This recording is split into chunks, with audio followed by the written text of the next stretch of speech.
بنیادی توحید تو آپ کو ہمیشہ سے تھی. نبی تو پیدائشی پیغمبر ہوتا ہے, ہاں مبعوث بعد میں ہوتا ہے. پھر قرآن میں وہ جو آیا ما ضل صاحبکم وما غوا, تمہارے نبی نہ کبھی بہک کے ہیں نہ کبھی بہرا چلے ہیں.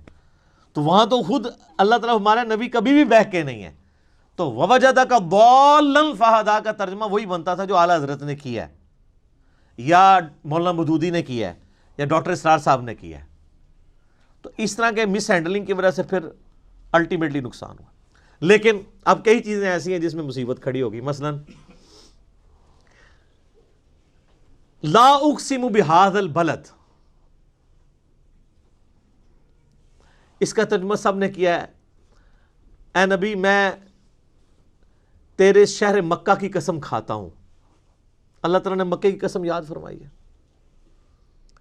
اور یہ بھی بالمفہوم ترجمہ ہے. جو اس کا باللفظ ترجمہ ہے وہ ڈیفرنٹ بنتا ہے. وہ یہ بنتا ہے میں تیرے شہر مکہ کی قسم نہیں کھاتا ہوں, لیکن وہ عربی کا سٹائل ہے. چونکہ یہ ایک لٹریچر کی بک ہے اور دعوت کے لیے اتری ہے, تو وہ جو اس طرح کا لا جو سٹارٹ میں آتا ہے نا, لا اقسم بیوم القیامہ, وہ جو پہلا لا ہوتا ہے نا وہ ان کے عقائد کی نفی کے لیے ہوتا ہے. لا نہیں, غلط کہتے ہو تم. اقسم بیوم القیامہ, میں قسم کھاتا ہوں قیامت کے دن کی. تو وہ لا جو ہے وہ ان کے فرسودہ نظریات کے ساتھ جڑا ہوا ہوتا ہے. لیکن یہ عربی میں تو ہے, اردو میں آپ اس طرح کریں گے تو اردو میں ایسا نہیں اسٹائل ہوتا بولنے کا. تو میں بھی جو کہتا ہوں نا تو یہ سنت الہی ہے. نہ میں وابی نہ میں بابی, میں ہوں مسلم علمی کتابی. نہ سے بات شروع کرنا, آپ کا کلمہ ہی نہ سے شروع ہوتا ہے. کہتے ہیں میٹھی میٹھی باتوں سے سٹارٹ کریں.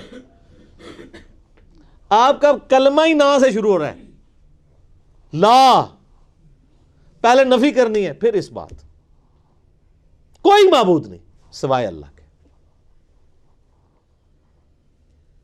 اب اعلیٰ حضرت نے اس پہ کیا کیا, انہوں نے بڑی ہوشیاری دکھائی. انہوں نے ترجمہ کیا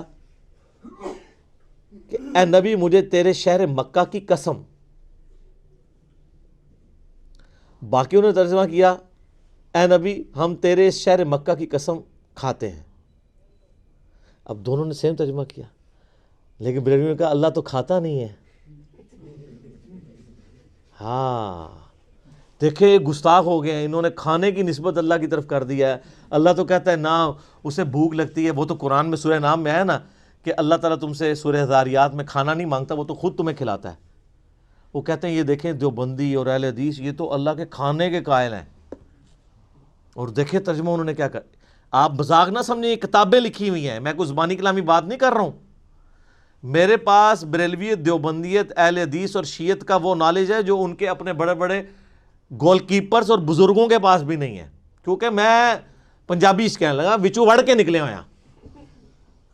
مجھے پتا ہے میں اس ساری گمراہی میں رہا ہوں نا, ہم خود یہ لوگوں کو دھوکہ دیتے رہے, ہم سے زیادہ کون جانتا ہے. کہتے ہیں کھاتا کھاتا, دیکھیں اللہ کی طرف کھانے کی نسبت کر دی, اللہ تو کھانے سے پاک ہے. اور دیکھیں یہ کتنا مؤدب ترجمہ ہے. تو وہ مؤدب ترجمہ تو میں نے بتا دیا, ان صحابہ کو نہ مرد لکھا ہوا ہے. ایک اور لے جائیں, سورہ نمل میں وہ جو جنات پیش ہوتے ہیں نا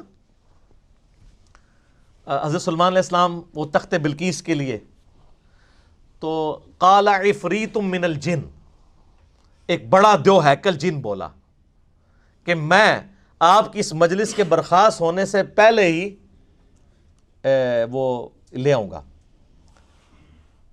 تو اب وہ عفریت کا ترجمہ اعلیٰ حضرت نے کیا ہوا ہے ایک خبیث جن بولا. تو جو انبیاء کی مجلس میں انبیاء کے یعنی صحبت یافتہ جن ہیں جو انبیاء کی خدمت پہ مامور ہیں, ان کو یعنی صحابی جن کو خبیث کہا ہوا ہے. ایلو دو لے جاؤ پھر آج تحفے, جڑا کہ نا بڑا بامؤدب ترجمہ ہے. اے میں ایسے دو ہی دیتے نا, اور بھی بہت ساری ہیں چیزیں.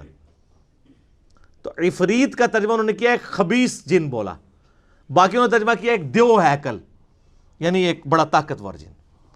تو یہ اعلیٰ حضرت سے کوئی پوچھے کہ یہ آپ کو کیسے پتہ چلا کہ وہ خبیث تھا, آپ کو اس میں کیا خباثت نظر آئی ہے؟ جن سارے تو خبیث نہیں ہوتے ہیں. جن تو قرآن پاک میں آیا کہ نبی سورہ الجن میں کہ تم فرماؤ مجھے وحی کی گئی ہے کہ جنات کا ایک گروہ یہاں سے گزرا تھا, انہوں نے قرآن سنا اور وہ ایمان لے آئے, انہوں نے اس کتاب کی تصدیق کی. سورہ احقاف میں پوری ڈیٹیل آتی ہے. پھر وہ اپنی قوم میں چلے گئے کہ حضرت موسیٰ کے بعد اب ایک نئے پیغمبر آئے ہیں جو کہ اسی توحید کی طرف بلا رہے ہیں جو موسیٰ علیہ السلام کے پاس آئی تھی. ایک ہی مجلس میں قرآن سنا, ایمان لائے اور دائی بھی بن گئے. تو حضرت سلیمان علیہ السلام کی مجلس میں جو جنات تھے, جب تک سلیمان علیہ السلام یا قرآن یا حدیث یہ نہ بتائے کہ کون سا کافر جن تھا اور کون سا مسلمان جن, آپ خود کس طریقے سے نیگیٹو یعنی اپروچ کیسے رکھ سکتے ہیں؟ آپ کو تو پازیٹیو اپروچ رکھنی چاہیے. اور پھر وہ اپنی خدمات پیغمبر کے وقت کے پیغمبر کے لیے پیش کر رہے ہیں اور آپ اسے کہہ رہے ہیں خبیث جن. ٹھیک ہے, تو اس لیے میں کہتا ہوں کہ پہلے لوگوں کو گستاخی کے سرٹیفکیٹ یہ دیا کرتے تھے, اب ان کے بزرگوں کے لیے بھی محبت اور عشق کا سرٹیفکیٹ جو ہے نا وہ اس پلیٹ فارم سے جاری ہوگا تو ہم مانیں گے, یا پھر آپ باقیوں کو بھی چھوڑیں جن کے اوپر آپ نے فتوے لگائے ہیں, کسی نے بری انٹینشن سے ترجمے نہیں کیے ہوئے. اچھا, وہ ایک اور قرآن پاک میں جگہ آتا ہے سورہ بقرہ میں بھی کہ یہ اللہ سے مذاق کرتے ہیں, اللہ بھی ان کے ساتھ مذاق کرے گا. وہ کہتے ہیں دیکھو جی ان کا خدا تو مذاق کرتا ہے, یہ مذاق تو بری چیز ہے, اللہ کی طرف منسوخ ہے. اچھا, اعلیٰ حضرت نے کیا ترجمہ کیا؟ انہوں نے کہا کہ یہ اللہ یہ یعنی ایمان والوں سے مذاق کرتے ہیں, اللہ تعالیٰ بھی ان سے استہزاء فرماتا ہے. اور انہوں نے عربی جی لکھتا ہے استہزاء, تاکہ مصیبت ہی نہ کھڑی ہوئے. اچھا, اسی طریقے سے قرآن پاک میں آتا ہے نا کہ اللہ تعالیٰ ان کو گمراہ کر دے گا ان کی بدعمالیوں کے سبب. تو اس طرح کے جو الفاظ اس حوالے سے آتے ہیں تو اس میں اعلیٰ ترجمہ کرتے ہیں اللہ تعالیٰ انہیں غافل کر کے مارے گا. وہ کہتے ہیں آپ کسی بھی غلط چیز کی نسبت اللہ تعالیٰ کی طرف نہیں کریں گے. یار جب اللہ تعالیٰ نے خود الفاظ کا چناؤ قرآن میں ایسا کیا ہوا ہے, اور پھر اس سے بڑھ کر یہ کہ انہوں نے پھر ترجموں میں اس لیول تک دو نمبری کی کہ باقیوں کے اوپر گستاخی کے فتوے لگا دیے. وما محمد الا رسول قد خلت من قبلہ الرسل, محمد تو نہیں مگر ایک رسول ہی, ان سے پہلے بھی کئی رسول گزرے. افئن مات, اگر یہ مر جائیں, او قتلا یا قتل ہو جائیں, تو کیا تم دین سے الٹے قدم پھر جاؤ گے؟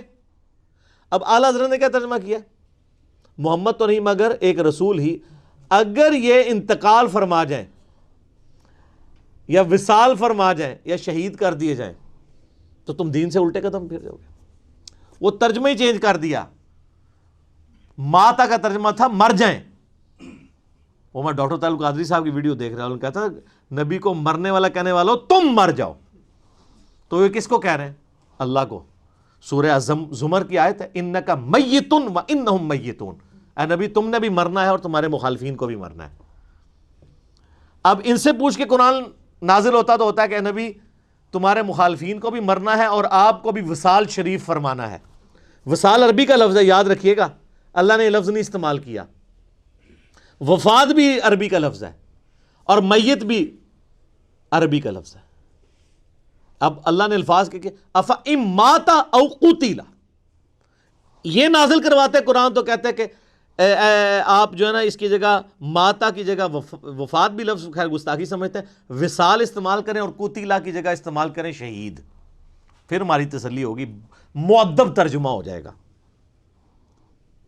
اور اسی طریقے سے وہ جو سورہ فتح کی شروع کی آیات ہیں اس پہ تو میرا کلپ لاکھوں لوگوں نے دیکھا ہے, انا فتحنا لک فتحا مبینا, وہ ترجمہ ہی الٹ کر دیا ہے. یعنی وہ جو نبی علیہ السلام کی خصوصیت تھی کہ اللہ تعالیٰ آپ کی اگلی اور پچھلی خلاف اولا چیزوں کو معاف فرما چکا ہے, انہوں نے کہا اے اللہ اے نبی اللہ تعالیٰ آپ کے صدقے سے آپ کے پچھلوں اور آپ کے اگلوں کی غلطیوں کو, کتنا دور کا ترجمہ کیا ہے. حالانکہ بخاری مسلم اٹھائیں صحابہ کرام تو اس آیت کو کوٹ کر کے اما عائشہ اور باقی لوگ کہا کرتے تھے یا رسول اللہ آپ تو بڑے خوش نصیب ہیں کہ آپ کی اگلی پچھلی خطائیں اللہ نے معاف فرما دی ہیں. گناہ نہیں, خطا, لغزش ہے. حتیٰ کہ بخاری مسلم میں جو حدیث ہے, حدیث شفاعت, کہ سب کے سب لوگ پہلے آدم علیہ السلام کے پاس جائیں گے, پھر نوح علیہ السلام کے پاس وہ ان کو بھیجیں گے, وہ کہیں گے مجھے اپنی غلطی یاد آ رہی ہے. نوح علیہ السلام کہیں گے میں نے اپنے کافر بچے کے لیے دعا کی تھی, آج مجھے اپنی غلطی یاد آ رہی ہے. تم موسیٰ کے پاس جاؤ, موسیٰ علیہ السلام کہیں گے مجھ سے بھی بندہ مر گیا تھا. تم ابراہیم کے پاس جاؤ, ابراہیم کہیں گے مجھے بھی 3 دفعہ توریتاً جھوٹ بولنا پڑا. تم جو ہے عیسیٰ کے پاس چلے جاؤ, عیسیٰ ابن مریم کہیں گے کہ بھئی مجھے تو آج اپنی جان کی فکر ہے، البتہ میں ایک ایسے شخص کو جانتا ہوں جس کی اگلی اور پچھلی خطائیں اللہ تعالیٰ نے معاف کر دی ہیں. تم محمد رسول اللہ کے پاس جاؤ صلی اللہ علیہ وآلہ وسلم. عیسیٰ علیہ السلام قیامت والے دن حضور کے ہاتھوں پہ صلی اللہ علیہ وآلہ وسلم شفاعت کا دروازہ کھولنے کے لیے بنیاد کس کو بنا رہے ہیں؟ کہ جس کی اگلی پچھلی خطائیں معاف ہو چکی ہیں. کون سی اگلی پچھلی؟ جو باقی انبیاء کو جس سے ڈر لگا ہوا ہے. یہ آیت کو معمولی نہ سمجھیں، حضور کی شان میں بڑی آیات میں سے ہے. انبیاء تو قیامت والے دن فکر کر رہے ہوں گے کہ ہم نے جو دنیا میں غلطی ہوئی ہمارا کیا بنے گا. اچھا یہ بزرگ کہہ رہے ہوں گے کہ ہم تو جنت میں نہیں جائیں گے جب تک ساروں کو لے نہ جائیں. تو اس کا مطلب ہے کہ آپ کے بزرگوں کا مرتبہ انبیاء سے زیادہ ہوا. پھر ظاہر ہے انبیاء تو کہہ رہے ہیں نفسی نفسی، اور عبد القادر جیلانی کہہ رہے ہیں مریدی مریدی. کہانی سب کہانی، کوئی کھنگن بھی نہیں دے گا اتھے بھائی، سب کچھ جھوٹ ہے. لیکن مرنے کے بعد جب آنکھ کھلے گی تو پھر دیر ہو چکی ہوگی. دیکھ لیں جی، آج صرف 2 پوائنٹ ہی کور ہوئے ہیں، 36 اور 37. اگلا لیکچر بھی انٹروڈکشن میں جائے گا، لیکن اس کے بغیر حق نہیں ادا ہوتا. ٹھیک ہو گیا.